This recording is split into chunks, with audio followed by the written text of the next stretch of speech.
All right, back again. So I got a voter registration card, which seems apt to use for talking about a video that a guy named Liberal Sanity Project. If we remember, this is a guy who worked with Crout T to organize, find me your best scientist, this type of thing. He was that dude. And he sounds a lot like, although he isn't, he sounds a lot like Bronx Blogger. But he's not Bronx Blogger, but I think it's interesting to say nonetheless. So, without further ado, let's go ahead and cut into this video and let's see if we can, tear this whole thing apart, you know what I'm saying? Here's a question. How do we improve upon our world? There is no issue, no debate, no facet of political life which is not governed by this simple question. Imagine then that you could somehow create this perfect world. Your design process unfettered by gods, kings, or common morality. But there is just one terrible catch. With the roll of a dice, you are powerless in determining where you will actually fall within this society. With all this in mind, can you justify your world? This is called the veil of ignorance, whereby even the greediest of biased social planners must challenge their worldview through a simple game of chance. If forced to be the serfs of the British Empire or the Jews of the German Reich, for instance, the flaws of unjust societies become immediately apparent. Even the ideal democracy has its blind spots. The system is arguably restrained by its own participants, whereby... I love the flowery language. I love that. I also love the idea, it's like, well, democracy has its blind spots and everything else. And it just goes to show once again, 2016 never ended. 2016 never ended, folks. Remember that. Another note is, I will say, this is some pretty good production value. I'm not going to lie. It makes me want to step my game up to a point. But ultimately, I think that it just comes from a place of very cringe attitudes, I think. So I'll keep it there. Let's keep it moving, baby. It can only ever be as good as the people within it. Democracy, however, is designed to maximize fairness, generally unconstrained by a ruling elite, class, or ethnos. In turn, the subversion of human rights is a systemic bug and not a theoretical feature, which is continuously corrected through democracy. So this dude, let me point this out before we really get into this. This is a dude who, openly calls himself more of a liberal. He still believes in the ideas of democracy.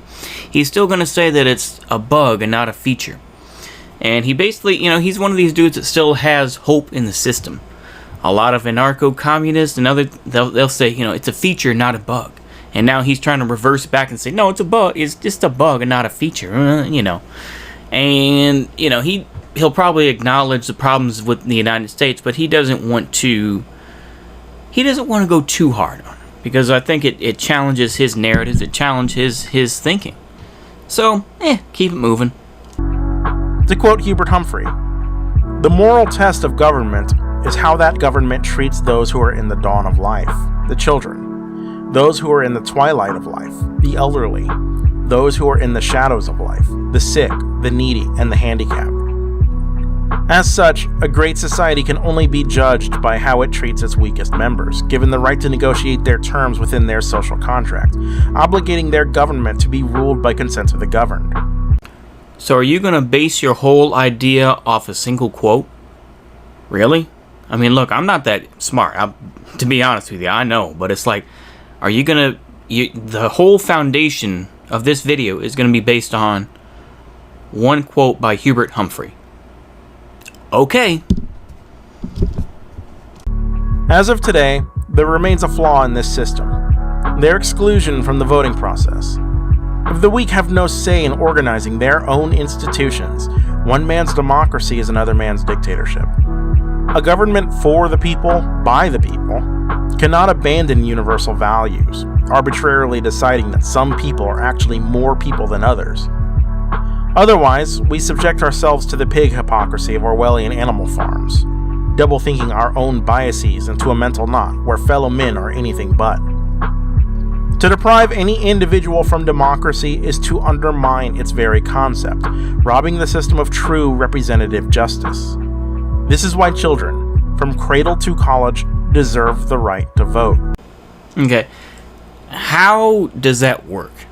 I mean, how does that really work? It's just like, that was a lousy opening. I mean, it's like, okay, you use a lot of flowery, hoopla sort of language, but it's like, how does that bring people in? You know, it's like, oh, well, you know, the societies needs to care about the, you know, the less fortunate, this and that. But it's like, okay, how does that work with kids?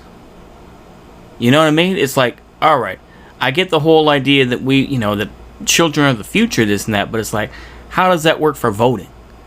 I mean, it's the same type of thing where it's like, you know, voting for your school president or something like that. You know, when you get into junior high or high school, it's like, come on, bruh. In general, what the fuck does that even do? He's really going to have to try to sell me on this, because this sounds like some fey hua. No matter race, color, or creed, democracy is within everyone's self-interest. History has shown that the expansion of voting rights coincides with universal societal improvement. Beyond the 18th century, discrimination by class was condemned, abolishing the uncontrolled rule of gods, kings, and nobles alike. By the 19th century, we extended such umbrage for those discriminated by race, assisting black and brown individuals in their ongoing emancipation from slavery to suffrage. I'm going to have to turn into a lefty here for a moment, but are you really going to say that the civil rights movement really added that much value? And it's like, okay, come on. How many black folks get killed by cops? It's like, I'm sorry, people are going to say, bro, what are you saying that for? But it's like, are you serious? And of course, once again, the whole suffrage movement came about because white women wanted to get the vote. And then it became black women and everything else later on. But the original suffrage movement, that was about white women. Let's not get it twisted. You know, you're taking things out of context, man. This is kind of, I hate to say it, but lefties may be right, where it's like liberals take credit for things they had nothing to do with. Let's keep it moving. Jointly, these efforts extended into the 20th century, which also saw discrimination by sex purged from common life, paving the way for women's suffrage, stronger female representation in government, criminalizing violence against women, and allowing their participation in the workforce. There are women to this day who will be like, I don't want to have to work, this and that. Now, of course, like I say, now I'm switching from being more of a leftist to now just going straight trad. But it's like, there are plenty of women who are like, oh, I don't want to work. I don't want to have a job, this and that. It's like, that's those other women that want to do that. You know, so you had to put it into perspective. It's like, oh, well, democracy has gotten us, you know, the right to women to vote and more, you know, more people around. You're not really doing a good job about trying to explain about getting kids to vote. This is some ANCAP stuff. You have to give me some credit, because I was about to just say ANCAP, and you know, just screaming at the top of my lungs when I saw this, because this sounds like some straight ANCAP type of stuff. Let's keep it going. Only on one occasion has age discrimination been critically examined by our society. During the Vietnam War, when young men were drafted into a war of questionable legitimacy, with no ability to democratically object to their own participation. Hold on. So the thing is, this dude did a real straw man argument and just said, oh, well, let's just talk about the Vietnam War. You're not going to talk about the Second World War and the folks that refused to go for the draft as well, including the Nation of Islam. They refused to fight in the Second World War as well. But of course, you didn't talk about that. You just want to simplify it and just say, man, just the Vietnam War. We're not going to talk about World War II at all. Okay, let's continue. On what grounds can the powerful send the powerless to be military livestock? It was through easy exclusion, built on the hypocritical framework that one is too young to vote, yet old enough to wield weapons on the battlefield. So now he's finally getting to a point here, instead of me just rambling and babbling about ridiculousness. So he's going to use the old argument of, well, you know, if they're young enough, you know, if they fight in a war, they should be able to drink beer, all that type of thing. You know, if they're 17, they're old enough to go out and fight and die for us, then they should go out and get beer. So they should, you know, so kids should be able to vote. That's a hell of a stretch, man. That's a hell of a stretch. That's some Stretch Armstrong or Plastic Man type of stretch. Are you really going to say that someone who, is getting shot at, this and that, or has the potential to be getting shot at, or, has to go out and run, every morning, or at least, Monday through Friday, making folks run with, rucksacks on, or, with old flak vests on. I remember doing that in the Army, or at least ROTC, I should say. But, you think that those types of folks are the same thing as children?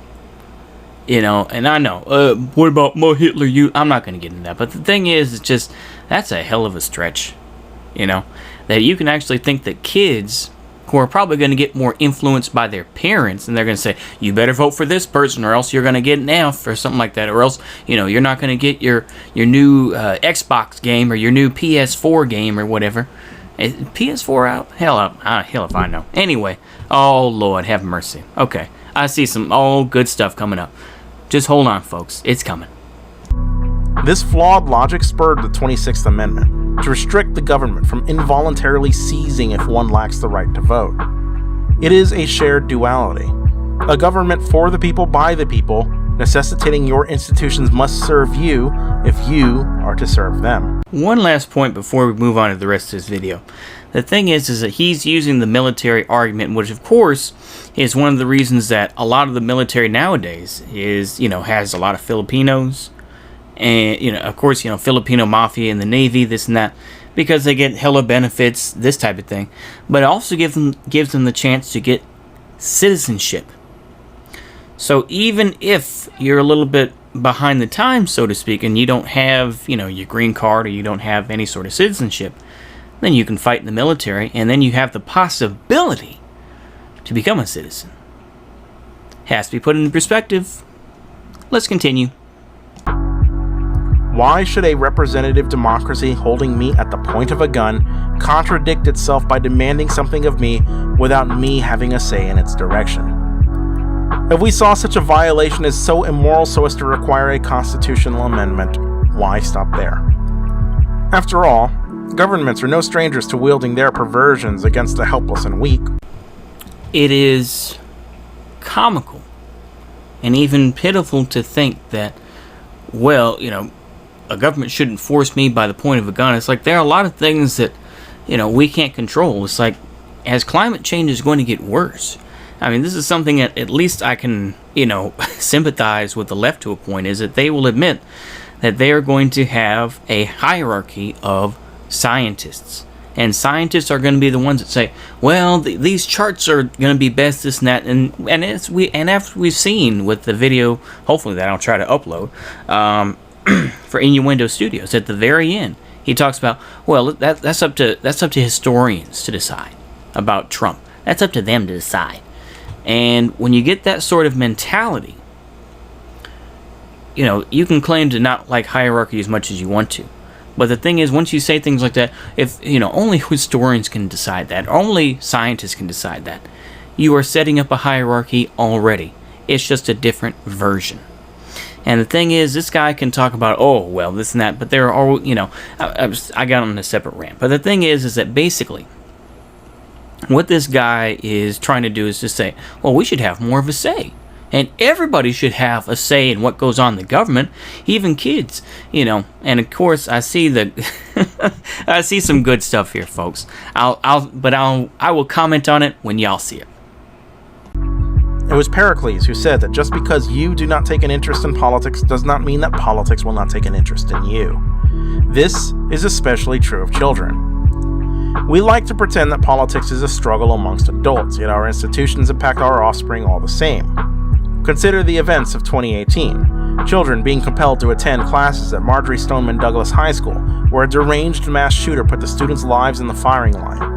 This one event, resulting in the death of 17 underage students, spawned a national debate where their most knowledgeable survivors couldn't even vote for their own representatives. School funding, safety protocols, mental health care reform, gun control, attendance, or anything.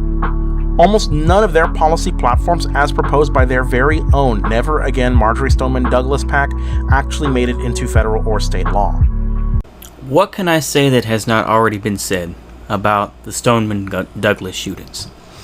You have what's his face? I can't even think of his name now. Who was a kid who was on CNN before, who was set up. You have all these kids who, it's like Children of the Corn, basically, where it's like they can go up there and they can just scream in these, politicians' faces, and they can just tell, oh, they're giving us stories, this and that. All these kids, I mean, once again, I'm not going to push too much conspiracy. I'm not, but I will say is that it's just so ridiculous to be like, oh, well, they didn't have a choice. If you think that these kids weren't manipulated in some way, then I don't know what to tell you. Let's continue on. Children are subjected to the same air we all breathe, but have no say in what our environmental policy will look like in the upcoming 10 to 15 years, despite the increased adolescent knowledge on the subject of climate change. According to a study from Nature Climate Change, conducted by social scientists and ecologists from North Carolina State University, researchers found 10 to 14-year-olds' exposure to climate change coursework not only affected their own views, but also the views of their parents. As written by Lydia Denworth about the findings, teaching a child about the warming climate often raised concerns among parents about the issues. Fathers and conservative parents showed the biggest change in attitudes, and daughters were more effective than sons in influencing parental views. In a statement to the Scientific American, the paper's lead author, Daniel Lawson, said, "The model of intergenerational learning provides a dual benefit. It prepares kids for the future since they're going to deal with the brunt of climate change's impact, and it empowers them to help make a difference on the issue now by providing them a structure to have these conversations with older generations, to bring us together to work on climate change." He could have just gone for the easy one. He could have just gone for the easy point and just said, Greta Thunberg, look at all that she's done. That's all he could have done. But instead, he wanted to be a big brain dude. He wanted to be big brain and say, oh, well, I read something from Scientific American, and I've done all this research. I'm like Vosh, I've done all this research. Oh, I'm going to be taken seriously now. Sometimes, if you just keep it simple, then you don't have to waste your time with all this nonsense, and waste that much of my time. Let's continue. This is quite a brunt to the popular counter-notion that children are just too easily persuaded by their parents to make an informed vote, while, at the same time, claiming that they are also too unpredictable in how they will vote. Both statements cannot be true at once. Every individual is different in their own right. If civic knowledge is the optimal factor, what gives an adult who cannot tell a socialist from a fascist the right to vote? What makes their vote any more legitimate from the smartest child to the dumbest adult? Why does age determine a rational voter versus an irrational voter? Alright, when I saw this video, I knew the way that it was going to sound ANCAP-ish somewhere. This is beginning to sound ANCAP-ish already. Now it's like, well, who's to say that children have the right to... This is literally the ANCAP meme of, well, children shouldn't be able to work as young as they want to, or children are smart enough to be in relationships. Bruh, you are opening the floodgates. If you allow this type of thing, you are literally opening the floodgates. You are, once again, you know what? I can even agree with anarchists at this point. I have finally waved the white flag and just said, you know what? ANCAPs are not real. They aren't. Same thing as libertarians, they aren't real. I have finally given over. This is the same guy who argued with the dumbest, and I'm sorry, I'm going to have to say it, but some of the dumbest conservatives, and believe me, I'm pretty dumb myself, about abolishing the Electoral College. He spent all this time, and he lives in Texas too, I think down in Austin. Don't do anything, I'm just saying. I'm just using that as an off point. The thing is that this guy is really going to go for it. And literally he has made only one barely cogent point. Right? Maybe, the thing about the whole, Scientific American says that and has influenced the conservative parents. And then, of course, he goes on to dab on the conservative parents by saying, well, the dumbest adult to the smartest kid. To me, you've already ruined your previous point, but that's just me. Like I say, I'm no expert in, debates or expert in trying to influence people, even though I'm getting my degree in marketing, but still. That doesn't really mean much. So, let's go ahead and keep it going. It is intellectually lazy to neglect how every voter, regardless of their age, can be too easily persuaded by their environment. Why hold children to a higher standard that even adults have no obligation to reach? If the mark of a justified vote was both true intelligence and authentic perception, we would likely see a return of literacy tests, poll taxes, and other technocratic standards ensuring that we are ruled by smart elites. If we're going to means test democracy, what should stop a smart child from succeeding where a dumb adult could fail? Why must we walk back from this preconceived notion that restricting children is inherently justified, but never the same of adults? Okay, I just found this map from Wikipedia, but I think that this was also, there's a smaller one, a smaller one from Vox, VOX, which shows, of course, we were able to get up to 60%. And it's just like that's seen as a victory. It's like, wow, 60% of the population was able to vote for the midterms because of all the stuff with Trump. What would it have been normally? And it's like we can barely get 50% on average people to vote.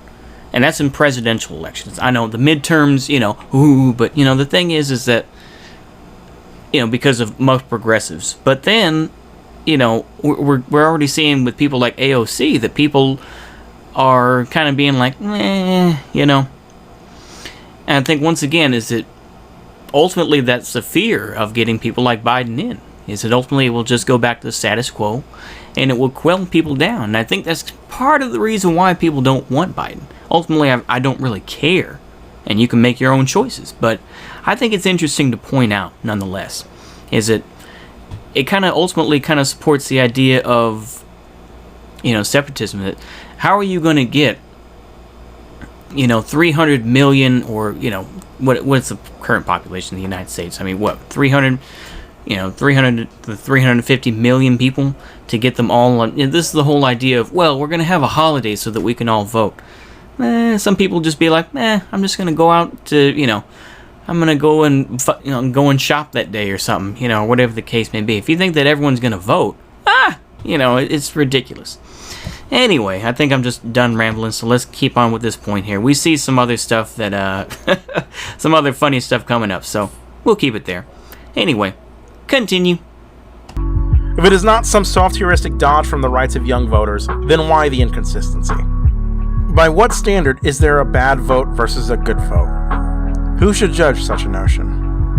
I have seen people, and this is, I know once again, this is very much anecdotal information, but the thing is, I have seen folks who will say, who's the guy that said make America great again? Who's that one?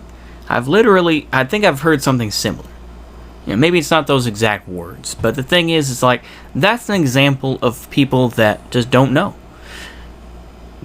I think in the next segment, I think I'm just going to use a pick of Stalin, because I feel like he would be better, And who knows if he actually said that whole, it's not about the people who count it's not about the many people that vote, it's about the people who count the ballots. But the thing is, it's just so ridiculous. It's just, oh, Lord have mercy. He's not making a good case. We'll put it that way. He is not making a good case. Every Republican vote is a bad vote in my eyes. If I were the ordained autocrat of America, why shouldn't I restrict a whole party of idiots and send them to the front lines? If it were anyone else, what should stop them from targeting the old, the young, the mentally challenged, or any race deemed to be too low IQ? In the past, we saw these methods as discriminatory, used to deprive people of their legitimate participation in controlling their own governance. Even today, these arguments all fall apart if tyrants have to subject themselves to the veil of ignorance, leaving stacked decks and card counters at the door to live by their own rules. For all the faults of democracy, yielding multiple points of potential failure, tyrannies rely only on a select few. Its adherents gambling a greater risk. It's not like children are free from the obligations of their system. Consider how 1 in 5 children born today is born in poverty. Yet the biggest social welfare program this country has doesn't go to children. It goes to seniors. By age 11, you're considered capable of criminal intent. In some states, you can even be charged as an adult for a crime, signifying that you're responsible enough to carry adult culpability for your actions despite not actually being an adult. At age 15, you're old enough to work, to pay taxes, to drive. You can join the military of your own volition just 2 years later, which may as well spit on that 26th Amendment. People under the age of 18 are already jailed, taxed, regulated, and even conscripted for war, yet are conversely treated as being too irresponsible to pull the lever for the ones calling the shots. Alright, first off, I went ahead and decided to edit it down a little bit because he was showing a swastika, and guess what? We ain't gonna play that around here, you know? I'm just not gonna do it, regardless of how my audience may feel. I don't feel like, once again, if you get 2 strikes like that, man, I don't feel like getting in any trouble. So, anyways, let's go ahead and tear this apart some more.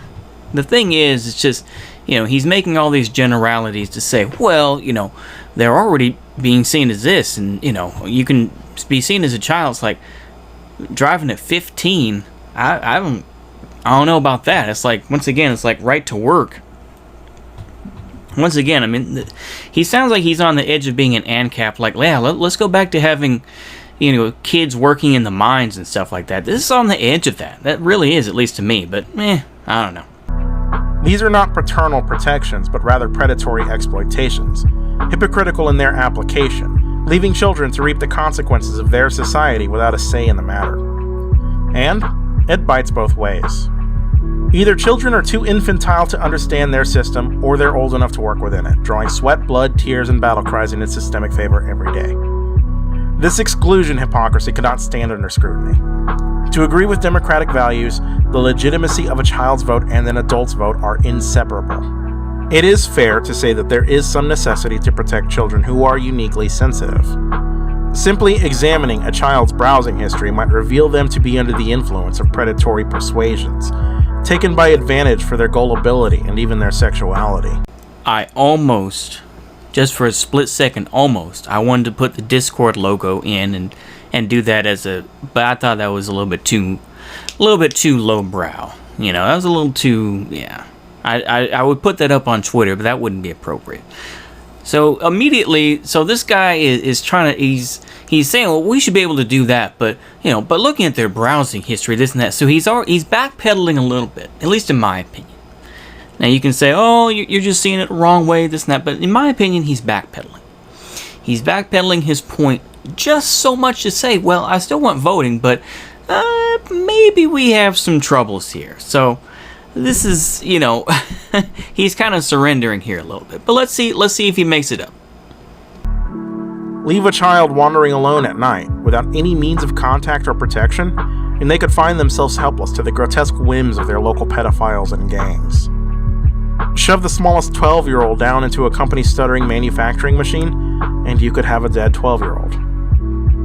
I understand perfectly well why we deprive children of certain rights in the context of danger, but there's no sexual predator hiding in the voting booth. Well, I would hope not. But the thing is, though, is that kids have to be taught, you know what, I'm at this point, I will just give in to him and ask this. In your hypothetical world, you would have to tell kids early, hey, don't tell people who you voted for. That's kind of one of those things, like, because if you did, because then you're going to politicize kids early. And that's the real problem. I had to give it some thought, but I'm just saying it now because I make this up on the fly. Is that he is politicizing children at an early age. If you think it gets nasty now with barely adults, imagine how bad it's going to get. It's like, you voted for Trump, and they're going to be wailing on this kid. Or my dad told me to vote for Biden, so that's what I did. I mean, bruh, you are going to make it that much harder for these kids, man. Why do you want to do that? See, this is the whole problem. Everybody is worried about children because children are the future. It's like, okay, I've heard a lot of that before, but it's like, there's a line to be drawn.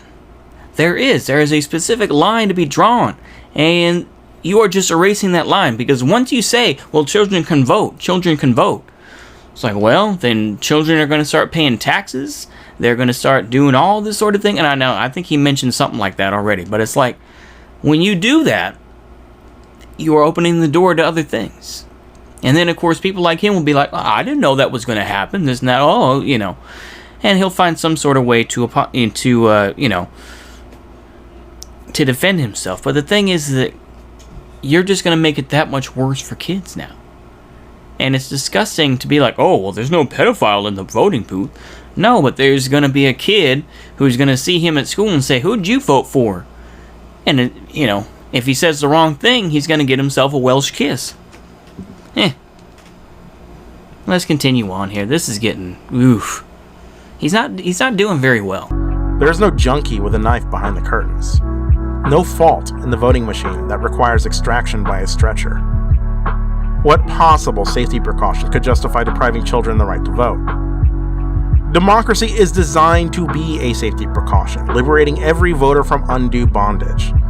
Historically, the chance of non-voters receiving such protections were slim, as the voiceless cannot say no, and their scoundrels have no reason to listen regardless. What harm is there in a child's vote? Another oft-repeated argument is that children are constrained by their environments, particularly their family interest. That is to say, children will only vote as their parents tell them to. Again, though, we are faced with a nagging historical parallel. This argument has been used to deprive women the right to vote, believing it would simply double the votes of their husbands or fathers under the guise of coercion. Similar arguments were made against black and brown voters. From the 1960s to today, we hear of the so-called democratic plantation, a racist notion denying minorities of agency by decrying them as only loyal to those providing the welfare checks to their parents and who emancipated their grandparents during the era of civil rights. Truthfully, every voter is shaped by their interests. This is the very purpose of having the right to vote in the first place. The notion that people carry their politics over from their family should not negate their right to vote. This is the guy who said Republicans, if I had my way, and I think that he was saying it jokingly, but still, nonetheless, the fact that he said it, oh, well, if Republicans are all dumb, then they shouldn't be able to vote, this and that. So what the hell are you even talking about, Biggin? I really don't get this whole argument. And of course, also talking about the whole democratic plantation, it's the idea that these folks are it's not just the fact of, dare I use this term, I'm going to say it anyway though, of Gibbs. It's not just that. It's also the fact that, people just get used to it. They're like, well, I don't really, that they are taught this type of thing. Oh, well, it's just a racist notion. The fact that you just blow it off as that shows that you really don't understand the depth of that. And, but I understand this is a liberal sanity project. He's not, a socialist sanity project.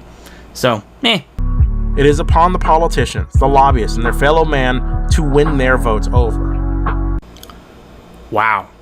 So, this guy just said, the lobbyists should do what they can to win them over. This is diabolical. Dare I say it? Maybe I'm being hyperbolic here, but that's when you just say, well, they should just win their vote. So they should, just add. Who are they going to hire? Are they going to hire people that used to work for children's companies that did marketing? Are you really? It's like, are you really going to do that? You're going to find people that used to work for I don't know, Mattel or something like that. Because those are the people that they're probably going to hire to say, hey, we need someone to help get to get our line, in view. Can we go ahead and do this? Let's go ahead and hire those folks. How scummy are you? I mean, this is pretty bad. Even I have to say.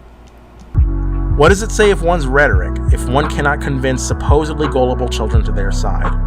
This argument amounts to people can be persuaded, which is at the very heart of free speech in a democratic system. It is to persuade. When all of these arguments fail, people often turn to a last-ditch effort to say brain development is a reasonable impediment to one's voting rights, suggesting that the voting age threshold should actually be raised to 25 instead. But why? Human development from those pivotal teenage years to 25 are gradual. Bruh, you are on a slippery slope right now.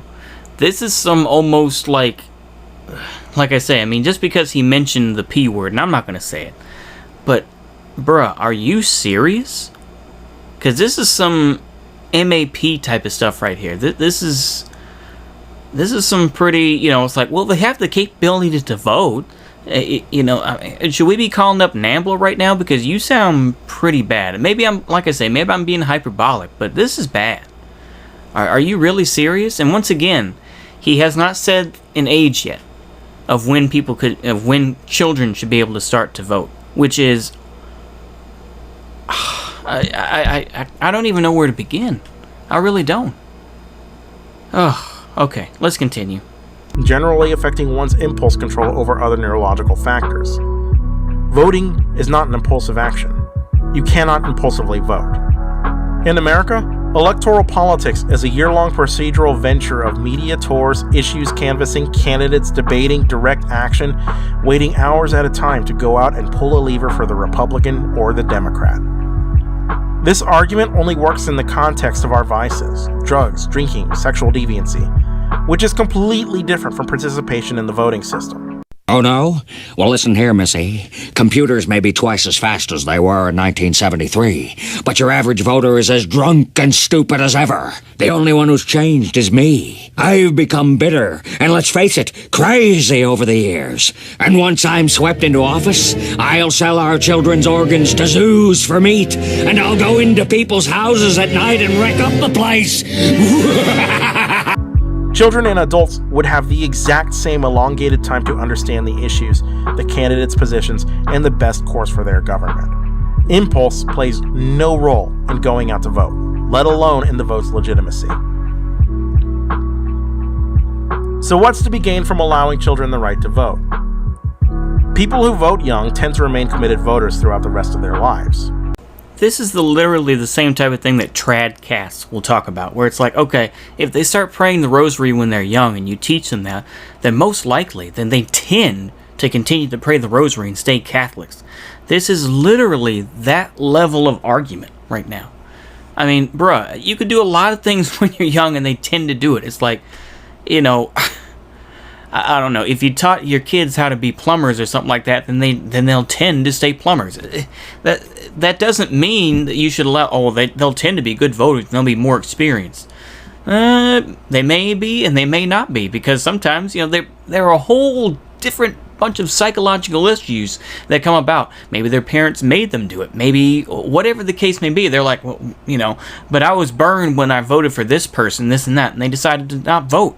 That's happened a lot too. There's so many issues that this guy is not going to talk about. It's just, like I say, this guy is a bottom tier guy, and you know what? I wanted to segue this in here somewhere, but I know I'm low rent and just kind of retard tier, but guess what?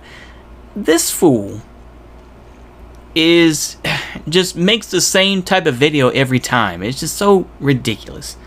Anyway, you know what? I've said my piece. Let's go ahead and just finish this crap up. In turn, elected leaders might be forced to give a shit about their young constituents, their schools, their funding, all previously ignored functions of political life.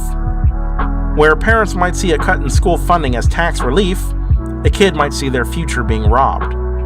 Issues which most negatively affect children, such as poverty, will be given greater focus on accounts of the youth vote. In America, voter turnout could rise above the abysmal rates of today. I'll just keep this up as a reminder. Nothing else. Continue. Above the abysmal rates of today. In education, children are expected to learn all of their cognitive functions in civil history, from simple reading and writing to the importance of the civil rights movement and holding their representatives to account, yet are told this investment will only pay off when they reach the age of 18. Civics is not taught in schools the way it used to be. I mean, now I'm going to be a conservative. I'm a chameleon, aren't I? I turn into a leftist, then I turn into a more of a right-wing dude. Now I'm just, I agree with them. I mean, you're going through all these stages now. Children holding a vested interest in the future of their country can ensure the state of their own inherited society. They are governed by the same laws we are all governed by. Drink the same water, breathe the same air, live in the same environment, and likely have to take on the debts and deficits we as adults burden them with. It is silly to deny the political reality being imposed on children. If they are to carry out the responsibilities of work, criminal justice, transportation, and even warfare, it is then unreasonable to deny them a vote. There is no understating the ability of children who can be the recipients of Nobel Prize awards, members of campaigns to reduce gun violence, lobbyists for major environmental issues, and activists for child education. They have been attacked for daring to speak on any of these issues because they are children. I mean, this is just ridiculous, isn't it? I mean, you might as well bring up Shirley Temple because she was a... What was Shirley Temple? I think that she was like an ambassador to a certain country for a time before her death. I mean, it's just like, are you kidding me? Are you really going to compare these things?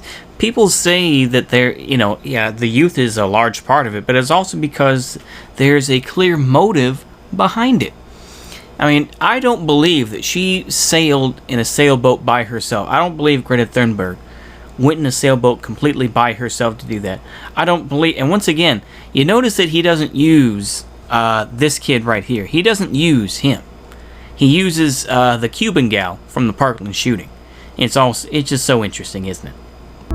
All while demonstrating heightened understanding beyond some of our own capabilities. So what is to be lost from governments listening to their children? Is a child vote really any different from an adult vote? Couldn't the harm from one be easily replicated by another? Adults are not gods, kings, or immortals, all-knowing beings without fault. To restrict democracy to just their judgment is to take a bigger risk on who decides our future. Every argument you could make to restrict children could easily be made to current eligible voting populations. And all of your arguments, apart from your flowery, I'm going to use Greek philosophers' quotes to make myself sound smart, and Hubert Humphrey, apart from that, is you are using quotes that are going to open the door for more things. And a lot of kids are going to be like, they're going to be under pressure now, Imagine if they allowed children to vote in this country, in the United States. There would be an uproar around the world. If you think that Trump makes us look stupid, letting children vote would make us look that much more dumb and say, they have nothing but children, running the show here. I mean, holy crap, what's going on here? What's going on, America? Oh, okay, let's finish this up. It's almost done. Hang on, folks. And just as we saw those initiatives as examples of tyranny, so should discrimination by age. Children are not hostile agents to democracy. They are simply people, holding a capacity to understand their world and a fundamental interest in shaping it in their image. Remember, democracy's legitimacy is derived by the consent of the governed. It is, therefore, illegitimate to deprive children the right to vote. If you disagree, feel free to roll the dice on your perfect democracy without any guarantees on who you will be within it. Now justify your position. Well, I'd have to go with an authoritarian argument and say, who cares about democracy, frankly? The thing is that your arguments would be like, well, why do we even have democracy in the first place? The thing is that, this guy has spent so much time arguing with, white nationalists and that type of thing, and he's in that ilk. But the thing is that he doesn't recognize that they don't care about democracy. They'd only want a few people to be able to vote and choose for the rest of us. Same type of thing with, a Marxist-Leninist type stance, where they had, democratic centralism, where only a few people, only the members of the Politburo would be able to vote, and the Soviet citizens would be able to vote only for a few things here and there. So this is absolutely ridiculous. I just, these response videos are more than anything else beyond my very, very mediocre commentary. Is just to see just how loony some people are and how absolute, is it, once again, I guess horseshoe theory is true to a point, because these are some arguments. I mean, all you have to do is twist these arguments a little bit more and change the foundation of it. And this would literally be arguments for inappropriate relationships, we'll put it that way, with children. It's literally what it is. This is not good. As much as he tried to play it off with the whole, well, there aren't blank in the voting booth, that's not a, you need to come up with something a little bit better than that, And of course, he didn't even mention Greta Thunberg at all, But anyway, I think I've said my piece. With that, ladies and gentlemen, I hope y'all enjoyed these videos, and Y'all have a good day, good night, or whatever time y'all are watching, and see you later. Goodbye.